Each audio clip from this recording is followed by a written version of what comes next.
অচেনা লোকের বাড়িতে ঢুকে পড়লাম চুরি করে, পিটুনি কি খেলাম? তো চলো বন্ধুরা পুরো ভিডিওটা দেখো। আগের ভিডিওতে তোমরা দেখলেই যে একটা জায়গাতে গিয়েছিলাম খাওয়া দাওয়ার পরে। এই যে খাওয়া দাওয়া সেরে নিচে চলে এসেছি আর এখানে একটু হাঁটাহাঁটি করছিলাম। আর শীতকালে রোদ্দুর বলে কথা, ভালো তো লাগবেই। আর ওদিকে কি দেখছি বলো তো, কিছুজন লোক না মাটির জিনিসপত্র তৈরি করছিল। বেশ ভালো লাগছিল, ভেবেছিলাম একটু ভিডিও করব, মানে মাটির জিনিসপত্রগুলোর ভিডিও করব বলে, যেগুলো বানিয়েছিল। কিন্তু ওই লোকগুলো না এই সময় খেতে বসেছে, এই সময় ভিডিও করাটা ঠিক হবে না, তাই আমি আর ভিডিও করিনি। আর এই যে দেখো চলে এসেছি এখানে।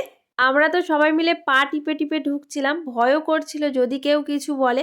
এত বড় একটা বাড়ি বাইরে দিয়ে দেখা যাচ্ছিল, দরজাটাও খোলা, কিন্তু না ভিতরে কেউ নেই। বিশাল বড় একটা দালান বাড়ি, এটাকে দালান বাড়িই বলে বোধহয়। এখানে ঠাকুর ঠাকুর ওঠে, কারণ এখানে অনেক আলপনা দেওয়া রয়েছে আর ভিতরে ঠাকুরও বোধহয় রয়েছে। আমরা আর উঠে দেখিনি। তো ভয় করছিল যদি কেউ এসে কিছু বলে, কিন্তু না কেউ এখানে ছিল না। তবে এর পাশে অনেকগুলো বাড়ি ছিল, পাশে বলাটা ভুল, সব একসঙ্গে জয়েন্ট করা, সেখানে লোকজন রয়েছে। আর এই যে ভিতরে দেখো, বাচ্চারা তো খুঁজতে খুঁজতে অনেক রাস্তা দিয়ে এখানে চলে এসেছে, আমরাও ওদের সঙ্গে সঙ্গে চলে এসেছি। পোড়ো পোড়ো হয়ে গেছে, অনেক দিন আগেকার বাড়ি। আর তার সামনেই রয়েছে, বাড়িটার সামনেই রয়েছে এই বিশাল বড় একটা সান। পুরানো দিনের বাড়িগুলোর মধ্যে একটা আলাদাই ব্যাপার থাকে, যতই পোড়ো পোড়ো হয়ে যাক না কেন। আর ওখানে কিছু ফটো তুলেছিলাম, সেগুলোও তোমাদের সঙ্গে শেয়ার করলাম। তো চলো আজকের ভিডিওটা এখানেই শেষ করছি, টাটা।